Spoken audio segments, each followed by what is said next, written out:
দীর্ঘ 7 বছর পর আবারও রূপালী পর্দার যুদ্ধে মুখোমুখি হচ্ছেন দুই বাংলার দুই সুপারস্টার শাকিব খান ও জিৎ। একজন ঢাকাই সিনেমার শীর্ষ নায়ক শাকিব খান, অন্যজন পশ্চিমবঙ্গের সুপারস্টার জিৎ। এই দুই তারকা প্রথমবার মুখোমুখি হয়েছিল প্রায় 8 বছর আগে 2016 সালে।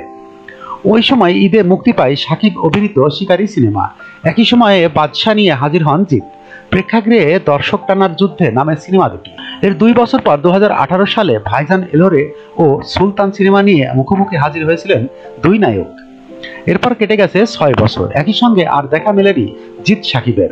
না, সিনেমায় জুটি বেঁধে নয়, একসঙ্গে ছবির মুক্তি নিয়ে। তবে সবকিছু ঠিক থাকলে প্রায় 7 বছর পর 2025 সালে আবারও লড়াইটা হতে পারে দুই সুপারস্টারের।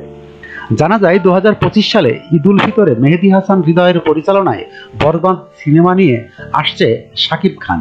অন্যদিকে জিৎ আসছে রায়হান রাফি পরিচালিত লায়ন সিনেমা নিয়ে। যদিও সিনেমা দুটি শুটিং এখনো শুরু হয়নি, তবে মুক্তির তারিখ এরই মধ্যে ঘোষণা করেছে নির্মাতারা। বরবাদে শাকিবের নায়িকা হিসেবে ইতিমধ্যে চূড়ান্ত হয়েছে ইদিকা পাল। অন্যদিকে লায়নে জিতের নায়িকা কে হচ্ছেন তা এখনো চূড়ান্ত হয়নি। তবে জিতের সহ অভিনেতা হিসেবে থাকছেন বাংলাদেশের শরীফুল রাজ।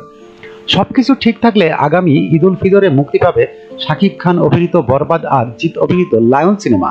প্রসঙ্গত, প্রিয়তমা আর তুফানের সাফল্যে শাকিবের সময়টা ভালো কাটলেও ইন্ডাস্ট্রিতে একের পর এক ফ্লপ সিনেমা দিয়ে জিতের সময়টা খুব খারাপ যাচ্ছে। তবে ব্যর্থতার ভিতর থেকে বেরিয়ে নির্মাতা রাফির সঙ্গে বাজিমাত করতে পারেন জিৎ। তাই শাকিব জিতের স্ক্রিন লড়াইটা কতটা জমবে সে উত্তর মিলবে আগামী ঈদ উল ফিতরেই।